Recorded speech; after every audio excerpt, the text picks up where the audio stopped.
பார்த்தா பணம் அப்படியே எரியும். அப்படி ஆரம்பத்தில் 10 ரூபாய் நோட்டு, அதுக்கப்புறம் 20 ரூபாய் நோட்டு, இப்போல்லாம் பார்க்குற 100 100 ரூபாய் நோட்டாவே தான் எரியுது.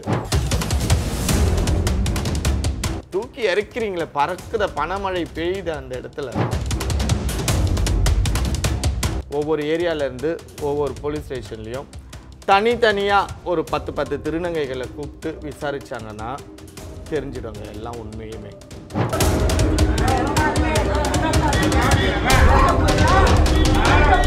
புடவை தான் கட்டினுக்கிறீங்க, ஒரு கடைக்காரர் 10 ரூபாய் இல்லை நான் இப்போ தான் கடை திறந்தப்போ அப்புறமா வாங்கிட்டாருன்னா அந்த புடவை லுங்கியாக மாறிடுது. அப்படி மேலே தூக்கி காட்டி லுங்கி மாரி கட்டி அடிக்கிறீங்க கை.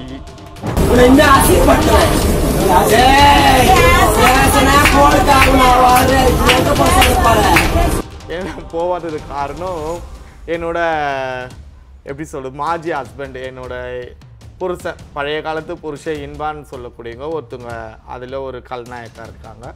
அவங்கள சேரீயில் பார்க்கறதுக்கெல்லாம் என்னோட மனசு ஒத்துழைக்கல. புதிய சிந்தனை நேயர்கள் எல்லாருக்குமே விஜய் சந்தியாவின் அன்பார்ந்த வணக்கங்கள். இன்னைக்கு நம்ம கூட யார் இணைஞ்சிருக்காங்கன்னு பார்த்தீங்கன்னா வெளிச்சம் அறக்கட்டளையோட ஃபவுண்டர், திருநங்கையின் சமூக போராளி மந்த்ரா மேம் நம்ம கூட இணைஞ்சிருக்காங்க. மேம் வணக்கம். இப்போ நம்ம தொடர்ந்து இந்த நாயருக்கு அப்புறம் ஜனாத் இதை பற்றிலாம் பேசிகிட்டு இருக்கோம்ல, அப்படின்னா என்ன, எதுக்காக அந்த பேர் வச்சுருக்காங்க? அதுக்கு நாயக்குன்றதாம், அதாவது நாயக்குன்னு சொல்லக்கூடிய அந்த ஒரு பட்டம் ஒரு மகாராஜாவுக்கு சூட்டக்கூடிய அந்த பட்டம், சரிங்களா? அவர் அந்த ஒரு பட்டத்தை தான் இந்த நாயக்குன்ற ஒரு தலைவிக்கு கொடுக்குறாங்க. இதெல்லாம் இந்த வடநாடு சைடில் இந்த மும்பை, பூனே, குஜராத்தி இந்த மாதிரியான ஒரு நாடுகளில் இதெல்லாம் சூட்டப்பட்டது. இது எங்களுக்கு முன்னோர்கள் அவங்க இந்த பட்டத்தை கொடுக்குறாங்க அப்படின்னும் போது எங்களுக்கு முன்னோர்கள் எந்த ஒரு திருநங்கை நம்ம சமுதாயத்துக்கு பாடுபட்டு சில நல்ல உதவிகள், திருநங்கைகளோட நலனுக்காக பாடுபட்டவங்க, திருநங்கைகளை வச்சு கரெக்டான முறையில் வழி நடத்தினவங்க, அவங்களுக்கு கொஞ்சம் வயசாகி கொஞ்சம் நிறைய விஷயங்கள்லாம் பண்ணியிருக்காங்க நம்ம திருநங்கை மக்களுக்குன்னும் போது அவங்களுக்கு சூட்டக்கூடியது தான் இந்த நாயக்கு தலைவி என்ற ஒரு பட்டத்தை கொடுக்குறாங்க, சரிங்களா? அதுதான் இந்த நாயக்குன்றத அந்த இந்தி வயதுல சொல்லக்கூடிய வார்த்தை. அதை தான் இங்கே சென்னையில் இவங்களே சூடிக்கிட்டாங்க. உங்களுக்கு அங்கெல்லாம் அந்த பட்டம் கொடுக்குறாங்க அப்படின்னாக்கா ஒரு பட்டாபிஷேகம்லாம் பண்ணுவாங்க தெரியுங்களா? ஒரு நாயக்குக்கு ஒரு மகாராஜா பட்டம் கொடுக்கும்போது அந்த சில விஷயங்கள்லாம் பண்ணும். அந்த மாதிரி இந்த திருநங்கைகளோட கம்யூனிட்டியில் இந்த பட்டம் சூட்டும் போது அவங்களுக்கு சில விஷயங்கள்லாம் பண்ணுவாங்க. எண்ணெய் வைக்கிறது, சில அவங்களுக்கு சடங்குகள்லாம் பண்ணுறது, பெரிய சத்திரம் எடுப்பாங்க, நல்லா மொத்த திருநங்கைகளையும் வர சொல்லுவாங்க, எல்லாரோடைய சம்மதத்தையும் கேட்பாங்க. இவங்களுக்கு நாங்கள் இந்த பட்டம் கொடுக்குறோம், உங்கள் எல்லாருக்குமே சம்மதமாக அதெல்லாம் கேட்பாங்க. கேட்டு இதை நிறைய ஒரு விசேஷமாகவே பண்ணுவாங்க. பண்ணி தான் அந்த பட்டத்தை நாயக்குன்ற ஒரு பட்டத்தை சூட்டுவாங்க. இது மும்பை, பூனேலாம் நடக்கிற ஒரு விஷயம். ஆனால் இந்த சென்னையில் யாரையுமேலாம் கேட்கலங்க, யாருக்குமே இப்படி ஒரு சம்பவம் நடக்குது தெரியாது, சரிங்களா? இங்கே என்ன நடந்துச்சுன்னா ஒரு நாயக்கு, அந்த நாயக்குக்கு ஒரு கல்நாயக்கு அசிஸ்டண்ட், கல்நாயக்குன்னு சொன்னாக்கா துணை முதலமைச்சர். இந்த நாயக்கு முதலமைச்சர், இவங்களுக்கு துணை முதலமைச்சரா இந்த நாயக்குன்றத முதல்ல எப்படி தேர்ந்தெடுப்பாங்க?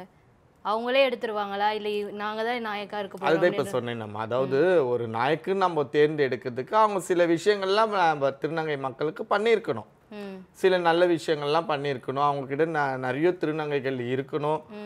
அப்படிலாம் இருந்தால்தான் அவங்களுக்கு இந்த பட்டம் தலைவின்ற பட்டம் கொடுப்பாங்க. அதை இவங்க என்ன பண்ணிட்டாங்க, இவங்களுக்குள்ளவே பேசி இந்த பெங்களூரை சேர்ந்த இந்த முன்னாஜின்னு ஒருத்தவங்க இருக்காங்க. அந்த முன்னாஜி பெங்களூரில் ஒரு நாயக்கு சிஸ்டம் ஓப்பன் பண்ணாங்க. அந்த நாயக்கு சிஸ்டம் ஓப்பன் பண்ணதில் 3 மாதத்தில் அது டுல்லே ஆயிடுச்சு. டுல்லேனாக்கா க்ளோஸ் ஆகிடுச்சு. க்ளோஸ் ஆனோடனே அவங்க என்ன பண்ணாங்க, சென்னையில் எல்லா மாவட்டத்துலேயுமே இந்த நாயக் சிஸ்டம் இருக்குது, சென்னைக்கு மட்டும் இல்லை. சென்னையில் நம்ம நாயக்குன்னு ஒரு சிஸ்டத்தை கொண்டு வரணுன்னா சென்னையில் மூத்த திருநங்கைகள் நிறைய பேர் இருக்காங்க. அங்கெல்லாம் வந்து ஒரு மாவட்டத்துக்கு தான் மூத்த திருநங்கை. இங்கே சென்னையிலேயே சுற்றி ஒரு ஏரியாவுக்கும் ஒரு மூத்த திருநங்கைகள் நிறைய பேர் இருக்காங்க. அப்போ யாரோ ஒருத்தரை தான் தேர்ந்தெடுக்கணும். அந்த ஒருத்தருக்கு நம்ம இந்த பட்டத்தை கொடுத்தோம்னா மற்ற மூத்த திருநங்கைகள்லாம் சண்டைக்கு வராங்க.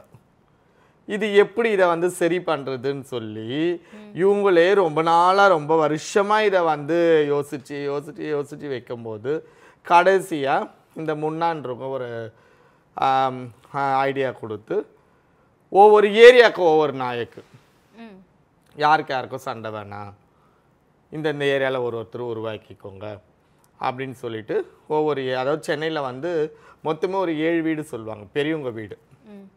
அந்த 7 வீட்டோட பரிவார் தான் ஒரு கும்பல். பரிவார்னா அவங்களுக்கு அடுத்தடுத்து வரக்கூடிய வாரிசுகள் ஒரு கும்பல். அப்போ இந்த 7 வீட்டிலேருந்து 2 பேர், ஒரு பெரிய வீடு ஒரு சின்ன வீடுன்ற மாதிரி இவங்க 2 நாயக்குங்களை செலக்ட் பண்ணி 7 14 பேர் 14 பேரை போட்டு இவங்க ஃபஸ்ட்டு வந்து ஆரம்பித்தாங்க. ஒரு 15 பேருக்கு நாயக்கு சிஸ்டம் இந்த தட்டை வந்து இவங்கள ஒரு சத்திரம் எடுத்து அந்த சத்திரத்தில் தான் ஃபங்க்ஷன்லாம் பண்ணி, அதாவது ஒரு நாயக்கு ஒரு கல்நாயக்கு, அந்த நாயக்கோட பொண்ணுங்க ஒரு 100 பேர், கல்நாயக்குங்களோட பொண்ணுங்க ஒரு 50-60 பேர். இவங்களுக்கு வரைக்குமே இந்த கதையை பேசி இவங்களுக்குள்ளவே முடிச்சுக்கிட்டாங்க. அவங்களுக்கு கீழே வர பிள்ளைங்க பேத்தி இந்த மாதிரி இருக்கிறவங்களுக்குலாம் தெரியாது. திடீர்னு ஒரு ஃபங்க்ஷன் நடக்குது, நம்ம வீட்டில் வந்து ஒரு நாயக்கு உருவாகுறாங்க, நாயக்கோட பேத்தின்னு சொல்லுது பெருமை. அந்த மாதிரி காட்டும்போது இந்த நாள் கிட்ட அந்த ஃபங்க்ஷன் கிட்ட வர நேரத்தில் இந்த நாயக்கு பட்டம் வாங்குறாங்க பாருங்க, அவங்க வந்து அவங்கவுங்க பொண்ணுங்க கிட்ட 1 லட்சம் 2 லட்சம் கேட்குறாங்க. எதுக்காக? எனக்கு வந்து கொடுங்க. எதுக்கு அப்படின்னா, நாயக்கு பட்டம் ஒன்று சும்மா கொடுத்துடல, நாங்களாம் கொடுக்குறோம் பணம், ஆளுக்கு 10 லட்சம் கொடுக்குறோம், 20 லட்சம் கொடுக்குறோம். இப்போ நீங்கள் தான் எனக்கு வந்து உதவணும், என் பொண்ணுங்க நீங்கள்லாம் ஆளுக்கு 50,000 1 லட்சம் கொடுத்தீங்கன்னா நான் அதை கொடுத்துருவேன். நான் நாய்க்கு ஆகிட்டேன்னா உங்களுக்கெல்லாம் பெருமை தானே, நாளைக்கு நாய் இல்லைன்னா இந்த நாய்க்கு பட்டம் உங்களுதுல யாரோ ஒருத்தர் கிடைக்கும் இல்லையா அப்படின்னு சொல்லி ஒருத்தரையும் கேட்குது. அப்போது மற்றவங்களுக்கும் இந்த ஆசை இருக்கும்ல, நாளைக்கு நம்ம அம்மா இல்லைன்னா அந்த நாய்க்கு பட்டம் நம்மளுக்கு கிடைக்கும், நம்ம வாங்கலாம். அந்த மாதிரி விருப்பம் உள்ளவங்க எல்லாருமே பணம் கொடுத்தாங்க. இந்த நாயக்கோட போஸ்டிங்குக்கு வெயிட் பண்ணக்கூடியவங்கெல்லாம் பணம் கொடுத்து, ஒரு சில நாயக்குக்கெல்லாம் 10 லட்சம் 5 லட்சம் கொடுக்க முடியாதுன்னு சொல்லி அவங்களுடைய கல்நாயக்குங்கெல்லாம் கொடுத்துருக்காங்க. அந்த பணத்தை கொடுத்து அவங்களுக்கு அந்த பட்டத்தை வாங்கி கொடுத்துருக்குறாங்க. நாளைக்கு அவங்க மண்டே போட்டாங்கன்னா அந்த நாயக்கு பட்டம் இவங்களுக்கு வரும். இந்த மாதிரியான வேலைகள்லாம் பண்ணிகிட்டு இருக்காங்க. இதை ஒரு ஃபங்க்ஷன் பண்ணாங்க. அந்த ஃபங்க்ஷனில் வந்து நிறைய விஷயங்கள்லாம் நடந்துச்சு. ஃபஸ்ட்டு 15 பேர் தான் எடுத்தாங்க. 2வது வந்து சில ஃபைட் நடக்குது இவங்களுக்குள்ளவே. அப்போ இவங்க தான் பெரியவங்களா, நாளா இல்லையா, நான் இத்தனை வருஷமாக இருக்கிறேனே, எனக்கு நாய்க்கு தட்டு கொடுக்கூடாதான்னு சொல்லி திருப்பி இவங்கெல்லாம் பணம் திருப்பி ஒரு 6 பேருக்கு மறுபடியும் இந்த ஃபங்க்ஷன் நடத்துகிறாங்க.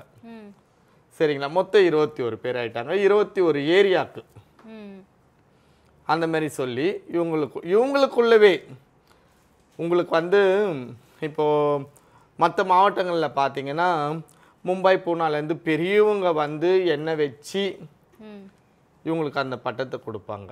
ஆனால் சென்னையில் இவங்களுக்குள்ளே மாறி மாறி வச்சுக்கினாங்க.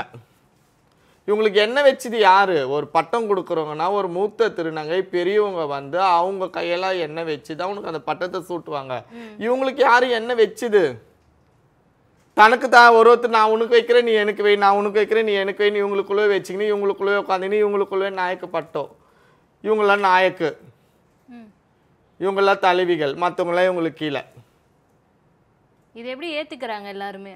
அதாவது ஏற்றுக்கணுங்க எல்லாருமே வந்து இந்த சிஸ்டத்தை விரும்புகிறவங்க, விரும்பிட்டு அடுத்த போஸ்டிங்க்கு காத்துன்னு இருக்கிறவங்க இதெல்லாம் ஏற்றுக்கிட்டாங்க. இப்போ கூட பாருங்களேன், இந்த 21 நாய்க்குமே வந்து ஒரு சில விஷயங்கள் வந்து புரிஞ்சு ஒதுங்குறாங்க. ஆனால் அவங்களுக்கு கீழே இருக்காங்க தெரியுங்களா, இந்த கல்நாயக்குன்னு சொல்லக்கூடியவங்க, அவங்களுக்கெல்லாம் இது பெரிய அதிர்ச்சியாக இருக்குது. அவங்க ஏன்னா அடுத்த அந்த போஸ்டிங்காக நம்ம நிற்கிறோமே, நம்மளுக்கு அந்த வாய்ப்பு கிடைக்காம போயிடுமா, நம்ம வந்து நம்ம குரு சரியில்லை, அவங்க ஏழ்மையானவங்க, அவங்க கிட்ட 10 ரூபாய் இல்லை, நம்ம நகையெல்லாம் வச்சு 10 லட்சம் 5 லட்சம் கொடுத்து அவங்களுக்கு அந்த பட்டை எதுக்கு வாங்கி கொடுத்தோம்? அடுத்து அந்த போஸ்டிங் நமக்குன்னு தானே வாங்கி கொடுத்தோம். இப்போ இந்த மந்த்ரா வந்து மொத்தத்தையுமே க்ளோஸ் பண்ணுறாளே, அப்போ நம்ம பணம்லாம் அவள் தானே, யாரை போய் கேட்குது? இதை விடக்கூடாது, நம்ம போராடுவோம், நம்ம எதுனா ஃபைட் பண்ணணும், போராடி இந்த சிஸ்டத்தை உடைக்க விடக்கூடாது, இது கூட நம்மலாம் சரி பண்ணணும், இது எப்படி ஒரு ஆளை நம்மளால அடக்க முடியாதா இது அப்படின்னு சொல்லி இவங்கெல்லாம் களத்தில் இப்போ குதிச்சு அவங்களுக்கு உதவி பண்ணுற மாதிரி. அதாவது இந்த பெரியவங்களுக்கு தெரியல, உங்களுக்கெல்லாம் அவங்க உதவிலாம் பண்ணலை, அவங்கள கௌரவப்படுத்திக்கிறதுக்கு உங்களுக்கு உதவி பண்ணுற மாதிரி நடிக்கிறாங்க. சரிங்களா? பண்ணுற மாதிரி இவங்க ஒரு மேஜிக் பண்ணிட்டு வராங்க. புரியுதுங்களா? அதாவது ஒருத்தர் அடக்கி ஆளணும்னு நினைக்கிறவங்களுக்கு தான் இந்த ஆசைகள்லாம் வரும். புரியுது? இல்லைனாக்கா இது எதுக்கு சிஸ்டம்? சரி, என்னத்துக்கு இப்போது நார்மலாக இருக்கிறவங்க இது ஜமா சிஸ்டமில் ஆமாம் என்னத்துக்கு அவள் ஏதோ பிரச்சனை பண்ணிட்டு இருக்கிறா, அதை விட்டு போங்களா, அதனால நம்மளுக்கு என்ன ₹1 லாபமா? அதனால் நம்மளுக்கு என்ன 10 ரூபா பிரயோஜனம்? ஒன்றுமே கிடையாது. எதுக்கு நம்ம ஃபைட் பண்ணி நம்ம சமூகத்தை நம்மளே அசிங்கப்படுத்திக்கணும்? வேணாம் விடுங்க அப்படின்னு யார் வாயிலையுமே வரல. பர்டிகுலராக இந்த 42 பேர் வாயில.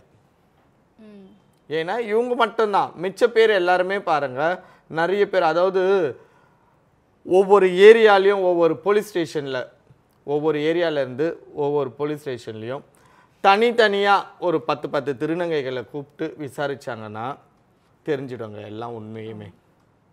ரொம்பலாம் கஷ்டப்பட வேணாம். 10 பேர் ரகசியமாக கூப்பிட்டு உங்களுக்கு இந்த நாயக் சிஸ்டம் வேணுமா வானாவா அப்படி விசாரித்தால் அப்போ கவர்மெண்ட்டுக்கு கிளியராக தெரிஞ்சிடும். அப்போ அதில் கட்டாயமாக அந்த இதில் இருக்காங்கன்றீங்களா? அதுதான் உண்மை, அதுதாம்மா உண்மை. அதாவது என்னோட இதில் பார்த்தீங்கன்னா நான் நிறைய இந்த பால் ஃபங்க்ஷன் இதுக்கெல்லாம் போக மாட்டேன். ஏன்னா போகாததுக்கு காரணம் என்னோட எப்படி சொல்கிறது மாஜி ஹஸ்பண்ட், என்னோட புருஷன், பழைய காலத்து புருஷன் இன்பான்னு சொல்லக்கூடியவங்க ஒருத்தவங்க அதில் ஒரு கல்நாயக்கா இருக்காங்க. அவங்கள சேரீயில் பார்க்கறதுக்கெல்லாம் எனக்கோட மனசு ஒத்துழைக்கல.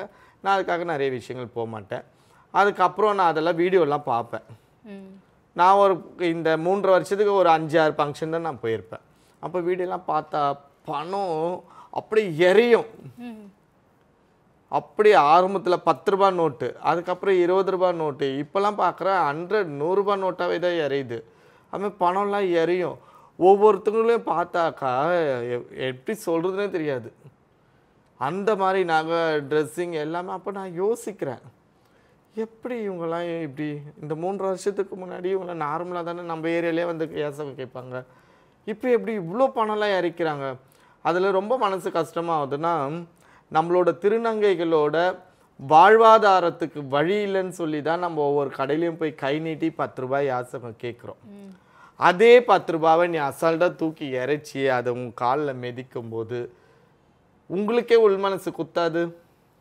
அந்த பணத்து மேலே உட்கார்றது, அதில் நடக்கிறது, அதில் டான்ஸ் பண்ணுறது, இதெல்லாம் எப்படி இதெல்லாம்? அப்போ அந்த பணம் உனக்கு ₹10 கொடுக்குறவங்க கூட யோசிக்க மாட்டாங்க, என்ன இல்லைன்னு உனக்கு பணம் கொடுக்கணும்?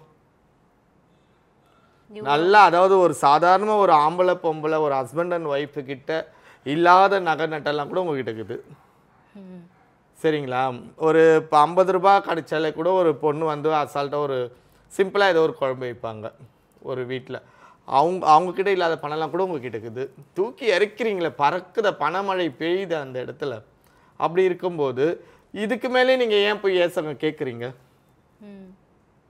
கடவுள் உனக்கு தேவையான அனைத்துமே கொடுத்துட்டாரு, அதை வச்சு வாழ வேண்டியதான். திரும்பவும் ஏன் போகிற?